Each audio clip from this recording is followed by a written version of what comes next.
한윤희입니다. 코로나 팬데믹으로 전 세계가 고통받고 있는 가운데 국내에서도 사회적 거리두기가 장기화되면서 헌혈률이 급감했다는 뉴스를 접했습니다. 저 개인적으로는 2년 전에 외할머니를 백혈병으로 떠나보내야 했기 때문에 혈액암 환자의 가족으로서 제가 할 수 있는 일이 무엇인지 학교 구성원들과 지역 주민들의 헌혈 참여 실태 및 인식 조사를 통해 헌혈 문화의 확산과 저변 확대를 위한 방안이 무엇인지 살펴보고자 했습니다. 조사는 2022년 6월 14일부터 22일까지 본교 구성원 및 지역 주민을 대상으로 대면 방식의 서면 설문조사와 비대면 방식인 구글폼 온라인 조사를 병행했습니다. 온라인 설문조사 방식은 편리하지만 방학을 앞두고 있어 학생들의 회신율이 적을 것으로 예상했기 때문에 직접 교실에 찾아가 설문지를 나눠주고 회수하는 방식을 통해 66명, 온라인 방식을 통해 총 101명, 총 167명의 응답자의 표본을 분석했습니다. 그 결과 남녀 성비 및 청소년과 성인의 비율이 비교적 고르게 분포되어 있어 통계를 분석하는 데 큰 문제가 없을 것이라고 판단했습니다. 먼저 헌혈 참여 경험을 묻는 질문에 전체 응답자 중 학생의 6%, 성인의 35%가 1회 이상 헌혈 경험이 있는 것으로 답변했습니다. 학생 대상자를 헌혈 가능 연령인 만 16세 이상으로 한정하면 학생의 헌혈률은 10%로 올라갑니다. 학생, 성인, 한국인, 외국인 모든 그룹에서 헌혈률이 한국의 작년 헌혈률 5.04%보다 훨씬 높게 나타나는데요. 이는 헌혈 참여자가 본 설문조사에 보다 적극적으로 응답했을 가능성을 시사하는 것 같습니다. 헌혈 동기에 대해서는 의미 있는 행동이기 때문에 헌혈에 참여했다는 비율이 한국인, 외국인 모두 65% 이상 높게 나타났습니다. 이는 헌혈이 가치 있는 행동이라는 순수한 믿음에 의한 내적 동기가 큰 것으로 분석할 수 있겠습니다. 헌혈의 방해 요인으로 학생의 과반 가까이 헌혈의 필요성이나 헌혈 자체에 대한 생각을 못했다고 응답한 반면 성인은 시간 부족과 장소의 접근성을 가장 큰 방해 요인으로 지적했습니다.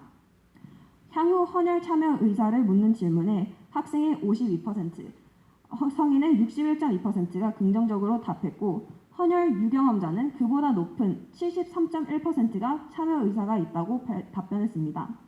또한 기념품 같은 물질성 보상보다는 헌혈센터의 근접성이 헌혈 참여에 더 많은 영향을 미치는 것을 추가 문항을 통해 알 수 있었습니다.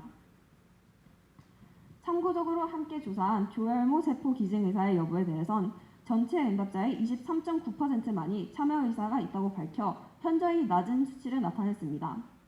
응답자의 과반 이상이 조혈모 세포 기증이 골반뼈에서 골수를 채취하는 예전의 고통스러운 방식으로 이루어지고 있다고 잘못 알고 있었고 헌혈하듯 조혈모 세포 기증이 가능하다면 참여하겠다고 밝힌 응답자는 65.7%로 크게 늘어났습니다. 이를 통해 막연한 편견이나 부정확한 정보가 헌혈이나 조혈모 세포 기증에 큰 영향을 미칠 수 있음을 알 수 있었습니다. 헌혈에 대한 인식 조사에 대해서 전체 응답자의 47.3%가 헌혈은 불편함을 감수할 가치가 있다고 응답했지만 학생의 경우 헌혈은 필요하지만 나와는 관계없다라고 답한 비율이 24.4%로 성인에 비해 10배 가까이 높게 나타났습니다. 이상 설문 내용을 분석한 결과를 토대로 저는 헌혈 문화 확산을 위한 노력에 대해서 다각적으로 생각해 볼 수 있었습니다. 먼저 정책적인 측면에 있어 첫째, 헌혈센터의 접근성 강화를 제안합니다.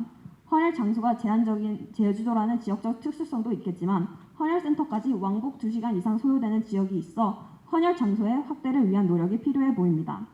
둘째, 헌혈 기증자의 편의에 맞춘 헌혈센터 운영 필요성을 말씀드리고 싶습니다. 바쁜 직장인들의 출퇴근 시간을 감안해 주말이나 저녁 시간 등 헌혈센터의 탄력적 운영을 고려해 볼 수 있습니다. 셋째, 건강검진 서비스 등 헌혈자를 위한 베네핏 확대를 제안합니다. 교육적인 측면에 있어서는 청소년들이 헌혈에 관심은 있지만 정보 부족과 막연한 두려움 등으로 헌혈에 심리적 거리감이 있는 것을 알게 되었습니다. 학생들의 경우 헌혈 필요성 자체를 인식하지 못하는 경우가 많았기 때문에 고등학생 생애 첫 헌혈 교육 프로그램을 제도화해서 사고나 질병으로 나와 내 가족도 언제든 혈액 제제의 수요자가 될 수 있음을 상기시키고 학생으로서 참여할 수 있는 일들이 무엇인지 교육할 수 있는 계기가 마련됐으면 좋겠습니다. 저는 방학 동안 헌혈센터 내의 안내 봉사를 통해 간접적으로 헌혈을 위한 활동에 참여할 수 있었습니다. 이처럼 현장에서 헌혈 봉사자들을 만나고 안내하다 보면 학생들도 헌혈의 필요성에 대해 더 공감하고 참여 의지도 높아질 것 같습니다. 이번 대회를 준비하면서 저는 교내 헌혈 의사를 가진 구성원의 수를 파악하여 제주 지역 헌혈본부에 헌혈버스를 요청하고 관련 교내 행사를 준비할 수 있게 되었습니다. 헌혈 문화 확산과 저변 확대를 위한 개선 방안을 찾아보고 실질적으로 헌혈버스를 교대 초청까지 연결할 수 있어 저에게는 굉장히 의미 있는 시간이었습니다. 감사합니다.